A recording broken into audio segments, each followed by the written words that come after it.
کوئی شخص یقین کے ساتھ نہیں کہہ سکتا کہ اب حالات کا کیا رخ ہوگا، اس لیے کہ ظاہر بات ہے قرآن مجید میں مستقبل کے بارے میں خود حضور سے کہلوایا گیا، وَإِنْ أَدْرِي أَقَرِيبٌ أَمْ بَعِيدٌ مَا تُوعَدُونَ۔ لوگوں مجھے معلوم نہیں ہے کہ جس بات کی تمہیں خبر دی جا رہی ہے وہ قریب آ چکا ہے یا دور ہے۔ وَإِنْ أَدْرِي لَعَلَّهُ فِتْنَةٌ لَكُمْ وَمَتَاعٌ إِلَىٰ حِينٍ، اور میں نہیں جانتا، ہو سکتا ہے اللہ کچھ اور مہلت دے دے تمہیں، اور کچھ اور آزمائش جو ہے اس کے لیے تمہارے لیے کوئی اور مہلت عطا فرما دے، ہو سکتا ہے۔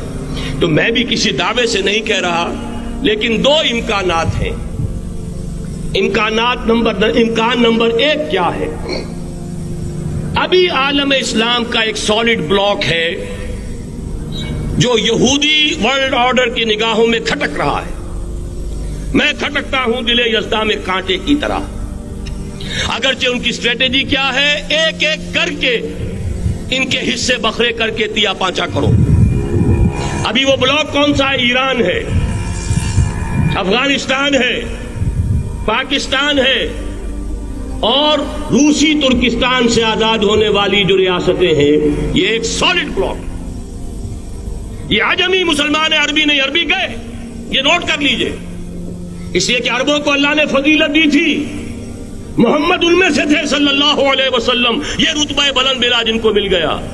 لیکن ساتھ ہی اللہ نے دھمکی بھی دے دی تھی سورہ محمد میں، ان تتولوا یستبدل قوما غیرکم، اگر تم پیٹھ دکھا دو گے اس مشن کو جو ہم نے تمہارے حوالے کیا ہے، تمہیں ہٹائیں گے، کسی اور کو لے آئیں گے۔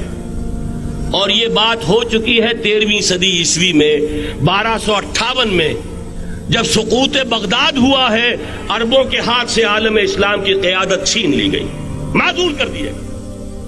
اس کے بعد قیادت کن کے ہاتھوں میں آئی؟ ترکوں کے ہاتھ میں۔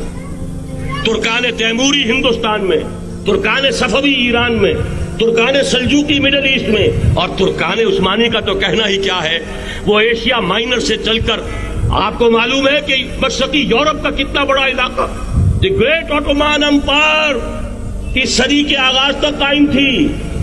اس صدی میں عجیب عجیب معجزے ہوئے ہیں۔ گریٹ آٹومان امپائر جو 3 بر اعظموں پر محیط، نام و نشان ختم۔ The great U S S R, نام و نشان ختم۔ اب تو روس صاحب ایک ملک کی حیثیت سے رہ گئے۔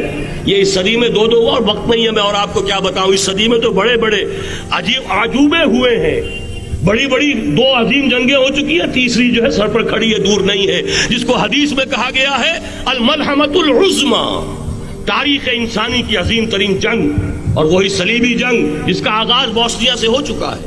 بہرحال اس وقت جو میں کہہ رہا تھا، ورنہ میرے پاس تو یعنی یہ کہ درد دل کہنے کے لیے وقت نہیں ہے، مجھے اپنی بات کو محدود کرنا پڑ رہا ہے، لیکن میں اب آ رہا ہوں اصل موضوع کی طرف، کہ ایک امکان تو یہ ہے کہ اس بلاک میں اسلام کا احیاء ہو، اور اس کے لیے کچھ نویدیں بھی موجود ہیں احادیث نبویہ میں۔ وہ تو آپ نے سنا ہوگا اقبال کا شعر، میرے عرب کو آئی ٹھنڈی ہوا جہاں سے، میرا وطن وہی ہے، میرا وطن وہی ہے۔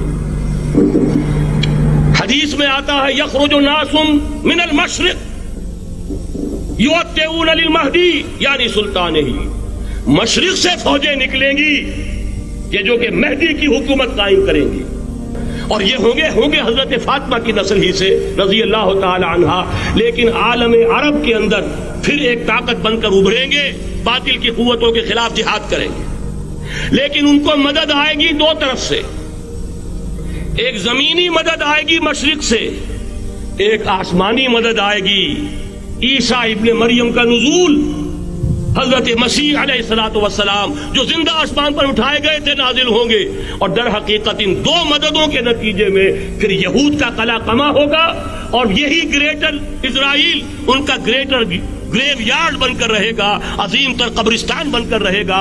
اس کی بڑی واضح حدیثیں موجود ہیں، اس کی بڑی تفصیلی خبریں موجود ہیں، یہ احادیث کی کتب کے اندر، بدقسمتی سے ہماری اس کی طرف توجہ نہیں۔ ایک تو یہ ہو سکتا ہے، اسی طریقے سے ایک اور حدیث ہے، یخرج من خراسان رایات سود، اور یہ مسلم شریف کی روایت ہے، نوٹ کیجئے گا، نہیں ترمذی شریف کی روایت ہے، یخرج من خراسان رایات سود لا يردها شيء حتى تنصب بإيلیا، اور خراسان حضور کے زمانے میں آج کے افغانستان کا نام تھا، جتنا خون یہاں پر خلوص کے ساتھ دیا گیا ہے اس کی مقدار بھی کم نہیں ہے.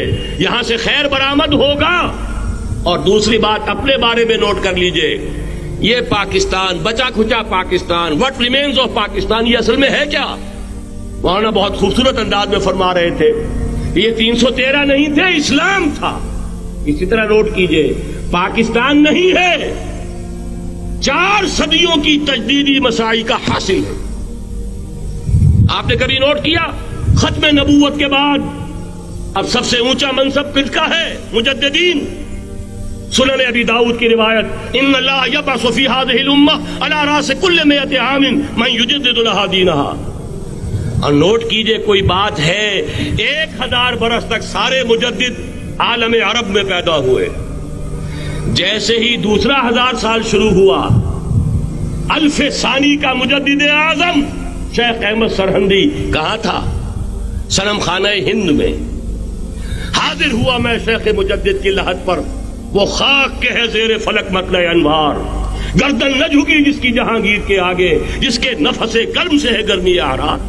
وہ پھر 12ویں صدی کا مجدد اعظم امام الہند شاہ ولی اللہ دہلوی, 13ویں صدی کا مجدد اعظم سید احمد بریلوی, اس کے خون کا امین اور اس کے ساتھ کے شہداء کے خون کا امین, ان کے جسموں کا امین. آپ کا خطہ ہزارہ, آپ کا خطہ سوات, اس میں ان کی جانیں ہیں جو دی گئی ہیں. اور وہ نہایت میں آپ سے عرض کر دوں, دور صحابہ کے بعد اتنا خالص اسلامی جہاد پوری مسلمان تاریخ میں نہیں ملے گا جتنا وہ تحریک شہیدین کا.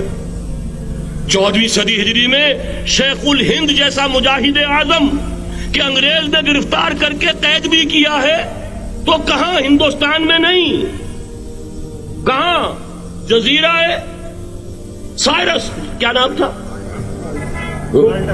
مالٹا, جزیرہ مالٹا بحر روم میں. اقبال کے نفس سے ہے لالے کی آگ تیز, ایسے غزل سرا کو چمن سے نکال دو.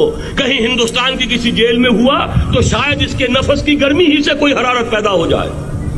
اور اسی صدی میں 14ویں صدی ہجری میں اقبال جیسا مفکر, اسی 14ویں صدی ہجری میں مودودی جیسا مصنف, اسی 14ویں صدی ہجری میں مولانا الیاس جیسا مبلغ رحمہم اللہ, عظیم شخصیتیں. آج پورے عالم اسلام میں آپ کو تبلیغی دوست ملیں گے. یہ کہاں سے شروع ہوئی تحریک؟ دہلی کی ایک چھوٹی سی مسجد سے. وہ مسجد بنگلے والی اب تو بڑی عالیشان ہو گئی ہے, جب وہاں شروع ہوا تھا کام بڑی چھوٹی سی مسجد. یہ سارے کام یہاں کیوں ہوئے؟ پورا عالم اسلام آزاد ہوا, کہیں نعرہ اسلام کا نہیں لگا, کہیں عرب قومیت پر, کہیں کسی اور عصبیت پر تحریکیں چلی ہیں. صرف تحریک پاکستان تھی کہ پاکستان کا مطلب کیا؟ لا الہ الا اللہ. کوئی سبب ہے کہ یہاں قرارداد مقاصد پاس ہوئی, حاکمیت اللہ کی ہے, کہ اکبر نام لیتا ہے خدا کا اس زمانے میں. یہ سارا ماضی سامنے رکھیے اور حضور کی دی ہوئی پیشن گوئیوں کا مستقبل سامنے رکھیے. ان دونوں سے ثابت ہوتا ہے اس خطہ ارضی سے کچھ ہونا ہے.